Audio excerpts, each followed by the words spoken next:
Thank you all very much. I'm sorry I'm not dressed more appropriately. I've been knocking on doors and standing out at polling sites, and it's getting warm these days. Thank you, Jeremy. At least I'm not wearing jeans. Well, we're outside today. Well, I'm running for a state senate. This is Shane Broadley's seat. It's West Little Rock and then almost all of Saline County. So those of you who live in that district, I appreciate all y'all's attention, but if you live in that district, I really appreciate you paying attention right now and perking up. You know, political season is interesting to me, especially this year. Everybody is talking conservative. It's the cool thing to do this year is to be conservative. The polls show that's the way the country's trending, and so everybody is jumping on the bandwagon. So all I want to talk to you about is my record. I think when you evaluate candidates, examining a record is far more valuable than examining their rhetoric. I served 7 years in the House of Representatives here in Arkansas, and I am very proud of the record that I established, and I've got the scars to show for that record. I'm just going to list a few things, and then we'll open up for questions if there are any specific issues you want to see addressed. On spending and on taxes, I've never voted for a tax increase in my life. Not because they're inherently evil, not because I have some rigid, I'm never going to vote for a tax increase. But I'll tell you this, while we're spending $600 million a year in pork projects being handed out through legislators get to go and take money back, those big cardboard checks, and help get reelected. While we're spending $600 million a year on that, we wasted $900 million in surplus funds last year. There is never a reason in the state of Arkansas we should have a tax increase when we have that kind of excess and surplus money. And I thought,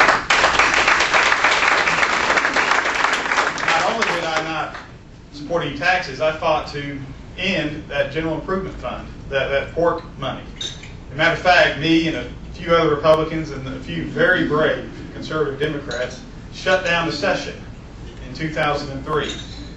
First time in Arkansas's history the legislature went home without a budget.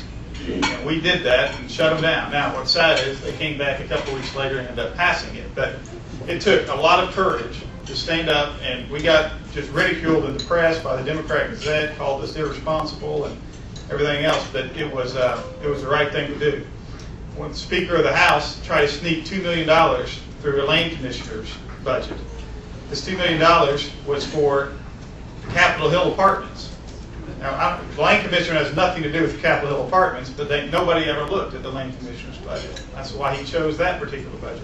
Well, let me tell you what the Capitol Hill apartments is. That's where the legislators stay. It's right on the Capitol grounds. At that time, legislators were paying $30 a month in rent. They were getting around $125 a night for lodging and paying $30 from the state, and then only paying $30 a month to rent an apartment from the state. Well, they wanted to put $2 million into renovate, put flat screen TVs and everything else, and try to sneak it through this budget. I think I'm the only member of the legislature who actually read the budget that day, and I found this $2 million and stood up during budget hearing, said, "Mr. Speaker, what is this?" He instantly gavelled, "Take a recess, Jerry, come back to the back there." And said, "I'm trying to do this for y'all. Now just don't raise a big stink about this." And I said, "Well, Mr. Speaker, I can't do that. I don't think that's right." So I went back out, he gavelled back in, and I put a hold on that bill.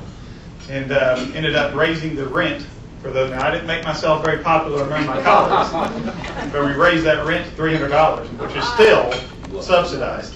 But at least it paid for the renovations that didn't come out of taxpayers' dollars. On illegal immigration, the Arizona bill that's being talked about right now, 5 years ago, I passed that in Arkansas. We have that law in Arkansas. Everybody knows it. Obviously, I need to get a new PR person because I was not on Fox News. But we did pass that. We passed it we failed in committee the first time, came back around and passed it with a 1-vote margin. Went to the House floor, it was defeated the first time.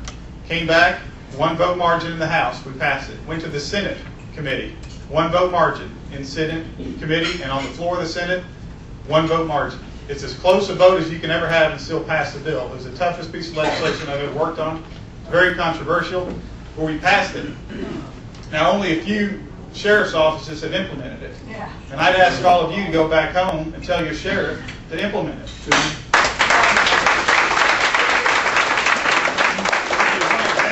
Washington County did implement it up in northwest Arkansas.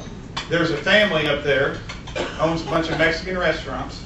They were suspected to be the largest drug dealers in the state of Arkansas. I can borrow. They were bringing in 100 pounds of meth a week. It's up in Springdale, and meth is, I'm a prosecutor, and meth is sold, it's called an 8-ball on the streets. That's an 1/8 of an ounce. They're bringing in 100 pounds a week. But they were scary. Nobody would be a confidential informant, couldn't get anybody to turn state's evidence on. They were untouched. Well, the Washington County Sheriff's Office used the 287G program, which is what Arizona's doing and what we did 5 years ago, and went in and raided their Mexican restaurants on the grounds of hiring illegal aliens. And sure enough, they hired a lot of illegal aliens. But in the process of that, they found $800,000 worth of cash, drugs all over the place, and shut down the operation. This program that Arizona's doing, that Arkansas has done, is the best way to attack. We need to put up a wall, we need everything else, but the great thing about this program, and it's not racial profiling, they ask the same question of everybody who they stop. Let me see your driver's license. There's nothing that have to do with the race. I have to present one, you have to present one, and everybody else who's here legally has to present one. But it's a law enforcement tool. 9/11 terrorists, 2 of them, Muhammad Atta and one other one, were stopped in Florida by Florida State Police before 9/11. They went through their same routine Scott just talked about. You checked it, it looked suspicious. They called ICE, the federal agency, said, we've got some suspected illegal aliens here, and the ICE, like they always said, well, we don't have time, just let them go. They didn't have the authority to do anything else back then, so they had to let them go. Well, they drove to the airport, boarded the plane, flew to Boston. They were on the terrorist watch list. If they had been able to detain them for 30 minutes, they would have found these 2 are terrorists, known terrorists, and 9/11 may not have ever happened. This is a critical tool that we have to have all across the country, and we've got the authority in Arkansas. We need our local sheriff and police departments to implement it. Time's up. That's my record. I'd be happy to take any questions if y'all have any other issues.